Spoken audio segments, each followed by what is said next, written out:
फिर उन दोनों ने मिलके, क्योंकि मेरा एक एम्प्लॉय बेचारा एक को संभाले, दूसरा मार रहा, दूसरे को पकड़े, ये मार रहा था।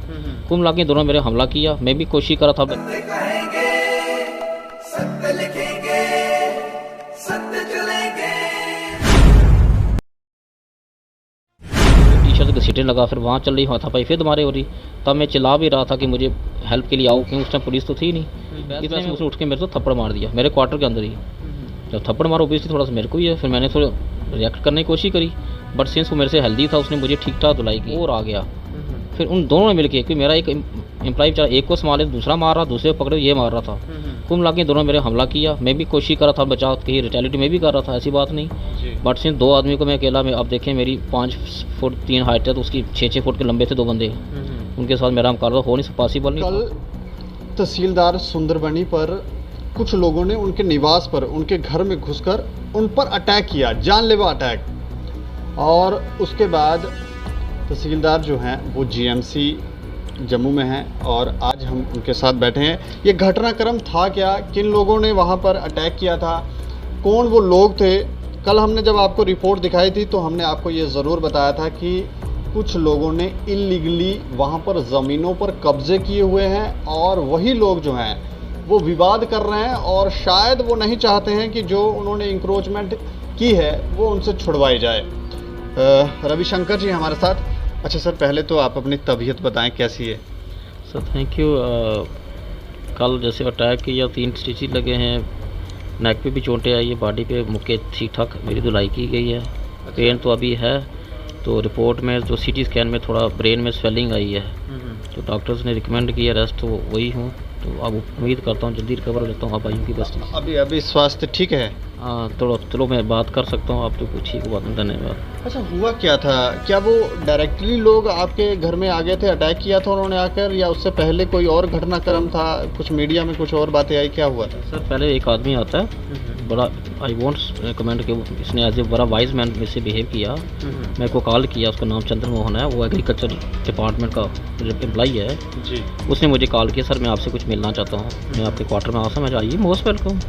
मैं क्वार्टर में आया, वहाँ बैठाया उनको, मैं चाय पी रहा था, तो मैंने उनको चाय ऑफ़र की, चाय पी, कहते नहीं सर को थैंक यू। उसके बाद उन्होंने मुझे कागज़ बताया जो एक स्टे ऑर्डर था कि सर मेरे सुनने में कोई आप डिमार्शन करने जा रहे, तो ये जगह हमारी है, तो ये है। मैंने स्टे देखा, तो उस स्टे में कुछ लीगली ऐसा कोई चीज़ नहीं, कहीं उस पर मैंशन नहीं किया था किस जगह का स्टे है, किस खसरा नंबर का है, लैंड कहाँ पर, कुछ भी। तो मैंने कहा सर ये तो है ही नहीं, ये सिंपली स्टे दिया, आप किस जगह का है, इस चीज़ में आपको रोक नहीं सकता। हाँ, अगर कोई सॉलिड चीज़ है, डॉक्यूमेंट जो जस्टिफिकेशन है आपकी लैंड का, जिसमें डॉक्यूमेंटेशन मिलती है, जिसमें आपकी ओनरशिप का कहीं पता लगता है, तो I will support you, no issue. But इसमें मैं नहीं रोक सकता, उसमें हायर अथॉरिटीज़ का ऑर्डर है। इंक्लूड डी साहब ने 2-3 दिन पहले मीटिंग ली, उसमें उन्होंने कड़े शब्दों में हमें डायरेक्शन दी थी कि जो भी स्ट्रक्चर रिमूव करना है। उसका रीज़न ये है कि ये स्ट्रक्चर जो है म्यूनसिपैलिटी हॉस्पिटल की तरफ जाता है, सॉरी म्यूनसिपैलिटी के अंदर है, और टाउन में से टूवर्ड्स हॉस्पिटल जाता है, और एक इंपॉर्टेंट लिंक रोड है। अगर आप सुंदरबन जाकर के देखें तो जो हॉस्पिटल रोड जाती है मेन मार्केट के बीच में से होकर जाती है, यानी जिसके राइट और लेफ्ट दोनों तरफ शॉप्स हैं, तो गाड़ी जब 2 इकट्ठी गाड़ियाँ एकदम फंस जाती हैं, तो ऑब्वियसली अगर किसी को इमरजेंसी पहुंचना मुश्किल हो जाती है। तो यही एक रोड अल्टरनेटिव जो हमने सोचा है, जो सीधा जाता है हॉस्पिटल भी, और जितना बिना किसी मुश्किल के। तो इसलिए 2-3 स्ट्रक्चर थे, रिमूव करने ही करने थे। तो फिर 3 महीने पहले हमने इसके लिए मीडिया में डाला था कि भाई इस तरह रिमूव करने जा रहे हैं। वो एक तरह से चेतावनी थी, जिसको और कहीं को लगता है कि जगह उसकी है, अगर पेपर्स हैं, डॉक्यूमेंट्स हैं, तो हम उसको सपोर्ट करेंगे। बट अभी तक 3 महीने कोई नहीं आया, दिस इंडिकेट्स के उसमें उनके पास कोई ऐसा पेपर नहीं है, कोई ओनरशिप राइट नहीं है। और वैसे भी हमने रेवेन्यू कार्ड सारा चेक किया हुआ था कि ये स्टेट लैंड है, तो ऑब्वियसली हम रिमूव करना था। बेसिकली वो आया जब स्टे जो दिया मुझे, तो स्टे मैंने उसको दिखा दी, क्लियर कड़े शब्दों मना कर दी, ये नहीं चलने वाला। वो स्टे लेकर कहाँ से आया था? कोर्ट से कि हाई कोर्ट के ऊपर लिखा, हाई कोर्ट का, वही बात आप क्रॉस चेक करें हाई कोर्ट का था भी कि नहीं, बट इतना के ऊपर लिखा हाई कोर्ट जान के लिखा था। तो मैंने कहा ना, स्टे हमारे पास हज़ारों स्टे आते हैं, हम कोर्ट की जो मान रखते हैं, उनका आदर करते हैं। जो भी कोई स्टे आता है तो हम एक्सेप्ट करते हैं उसको।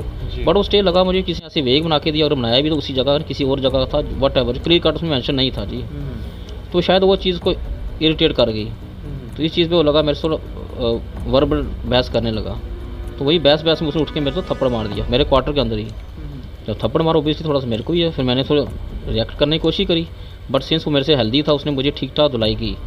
उसने काफ़ी मारा जी मुझे सूर्य। जब मैं देखा कि मैं बेबस था, उस टाइम भागा वहाँ से। तब आप दोनों अकेले ही थे वहाँ? अकेले, बिल्कुल अकेले। फिर मैं अपने मेरे क्वार्टर के बाहर लान में आ गया। वो मेरे पीछे आया, उसने मेरे टी शर्ट घसीटने लगा। फिर वहाँ चल रही हाथापाई, फिर तुम्हारे हो रही।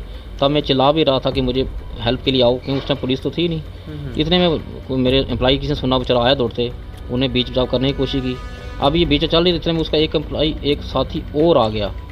फिर उन दोनों ने मिलके, क्योंकि मेरा एक एम्प्लॉई बेचारा एक को संभाले, दूसरा मार रहा, दूसरे को पकड़े, ये मार रहा था।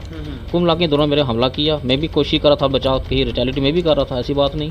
बट सिर्फ 2 आदमी को मैं अकेला में, अब देखें मेरी 5 फुट 3 हाइट है, तो उसकी 6-6 फुट के लंबे थे 2 बंदे, उनके साथ मेरा मुकाबला हो नहीं, पॉसिबल नहीं था। तो ये सारा इवेंट चल रहा था। इतने में पुलिस आया, सचो साहब पहुँच गए। फिर उन्होंने रोका मसला, तो थोड़ी देर के बाद उनके सीनियर सिटीजन भी आ गए। वही बीच में कहने जी सर इस मसले को पैचअप करना। थोड़ा मेरे को गुस्सा भी था। मैं सर पैचअप से क्या मतलब है आपका पार्ट। और सबसे बड़ी ये विदिन 5 मिनट देखो एक बार माँ भी आ गई। दिस इंडिकेट्स उन सब ने पहले प्लानिंग की हुई थी। पहले एक आदमी आया, 2 मिनट के बाद उसका दूसरा आ गया, और ठीक 5 मिनट के बाद वहाँ कोई 40-50 आदमी इकट्ठे हो गए। 40-50 लोग आ गए जी बिल्कुल। और उसमें लीड करने वाला एक राकेश कुमार शर्मा है, जो अपने आप को बीजेपी मंडल प्रधान कहता है। दूसरा है कुलदीप मनास, जो भी अपने आप सेल्फ स्टाइल लीडर कहता है। 2 बंदे ये थे मेन, जिनको मैं आइडेंटिफाई कर सकता हूँ। तो बाकी उनके साथी, इनको पता होगा कौन कौन। मतलब विदिन 5 मिनट्स क्या इतने फ्री बंदे सुबह 10 बजे आ गए। मेरा सवाल पूछना, काफ़ी सारे लोग हमने देखी, कुछ तस्वीरें भी लोगों को दिखाई, बहुत सारे लोग थे वहाँ पर। बिल्कुल बहुत सारे लोग, मतलब सब लग रहा है कि कहीं ना कहीं बैठे हुए थे। ये वो वेट कर, शायद अगर तैदा साहब हमारे स्टे को मान जाते हैं तो हमारा काम रुक जाएगा, नहीं मानते तो फिर हम अटैक करेंगे। और अभी ये बात चल ही रही थी। इतने में क्या होता है कि डिम्मी नाम का बंदा है, देवेंद्र, मेरे ऐसे अंदर बैठे, जब मतलब बाहर जब इवेंट हो गया हम अंदर बैठे बात करें, इतने में बाहर आता है 3-4 बंदों के साथ। उसने मुझ पर हमला किया किसी शार्प चीज़ से, पता नहीं, जब गिलास के वहाँ में गिलास टूटा है मेरा, अब कांच से मारा कोई चीज़, जिसकी ऐसी चीज़ लगी जिसके साथ मेरे ये 3 टांक, मतलब गहरा चोट आई, और आज मेरे 3 टांके लगे हुए हैं। और उसने शायद और मारा था, लेकिन बीच में SHO साहब ने छलांग लगा, मेरे ऊपर आ गए। उससे क्या SHO साहब को चोटें आई और मैं बच गया।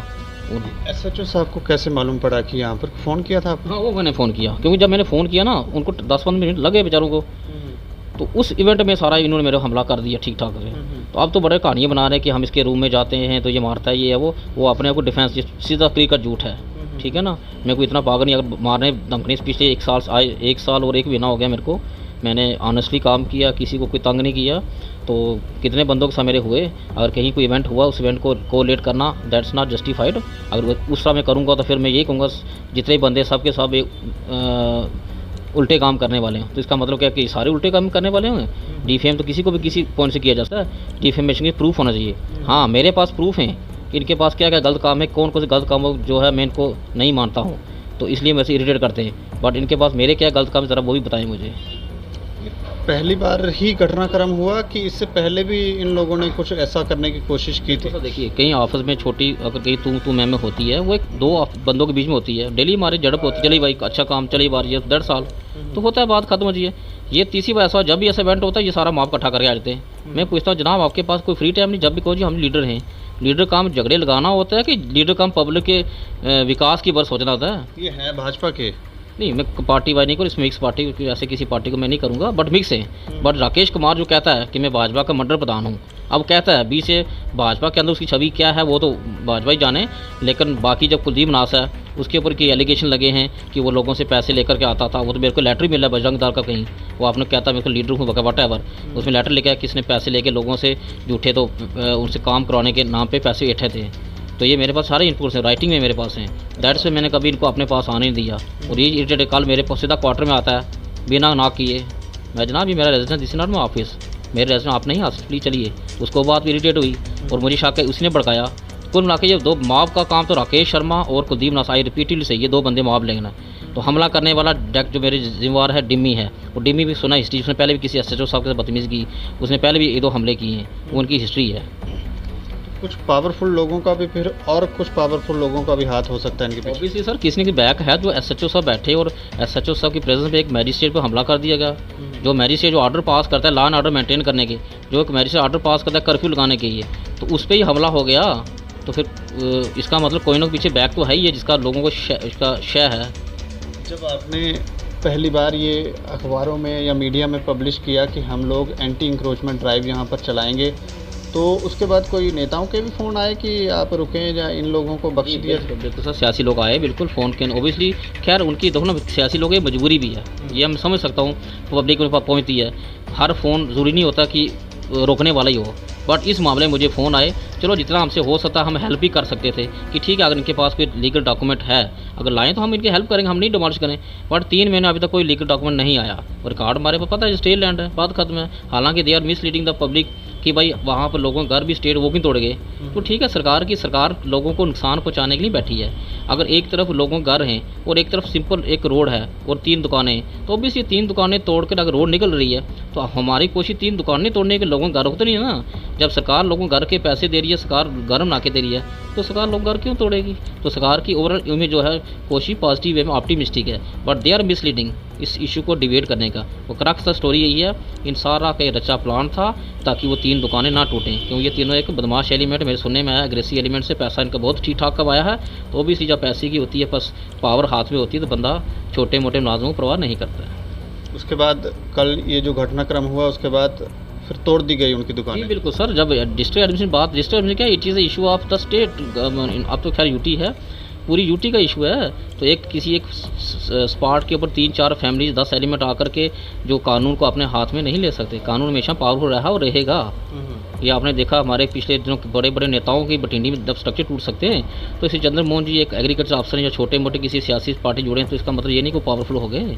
वो तो रहेगा, कानून रहेगा। हम कानून की जो रक्षा करने के लिए बैठे हैं, हमारे सीनियर्स हमारे साथ हैं, कानून हमारे साथ है। उम्मीद करते हैं, चलो मेरे पे हमला हुआ, that's unfortunate event, but through your channel मैं रिक्वेस्ट करूँगा अपने सीनियर से, अपने जो भी लीगल एक्सपर्ट्स हैं, कि इन पे एक सख्त कड़ी कार्रवाई होनी चाहिए, ताकि there should be strong message. Otherwise अगली बार कोई डिमोलिश ड्राइव नहीं करेगा, क्योंकि हम यहाँ अपनी जान गंवाने के लिए नहीं आए हुए हैं, हम सरकार का जो ऑर्डर उसको लागू करने के लिए आए हैं। तो लिहाजा इसमें मैं उम्मीद करता हूँ हायर अथॉरिटी सारा कि इसको सीरियस एक्शन लिया जाए, ताकि हम भी सेफ रहें और पब्लिक को भी सेफ्टी दे सकें। शुक्रिया हमसे बातचीत करने के लिए। Thanks doctor, thank you sir. तो ये देखें किस तरह की गुंडागर्दी है ये। निवास पर जाकर, घर में जाकर अटैक कर रहे हैं लोग अपनी पावर का। अभी तो धारा 370 हटा दी गई है, अभी सरकारें भी नहीं हैं, तो ये नेता देखें किस तरह की ताकत का प्रदर्शन कर रहे हैं। ये पहले क्या करते होंगे। अब गवर्नमेंट की तरफ से इंस्ट्रक्शन है कि जिन लोगों ने भी इंक्रोचमेंट की हुई है, उन इंक्रोचमेंट्स को इनसे छुड़वाया जाए। लेकिन इस तरह की गुंडागर्दी जिस तरह से इन्होंने वहाँ की, हमें लगता है कि ये निंदनीय है। और इन सभी लोगों के ऊपर, क्योंकि ये कोई नॉर्मल मानसिकता के नहीं है जिन लोगों ने इंक्रोचमेंट की है, तो फिर इन पर कड़ा एक्शन होना चाहिए। और कल भी हुआ, कड़ा एक्शन जो है वो उनके ऊपर होना चाहिए। जहाँ जहाँ भी इंक्रोचमेंट की है, सिर्फ सुंदरबनी में नहीं, जम्मू में, कश्मीर में, जहाँ भी है, इन लोगों पर एक्शन होना चाहिए। अगर नहीं होगा तो ये लोग कभी नहीं सुधरेंगे। इस खबर के ऊपर आप अपनी प्रतिक्रिया भी ज़रूर दें और देखते रहें दैनिक समाचार। मुझे और मेरे सहयोगी को दें इजाज़त। नमस्कार।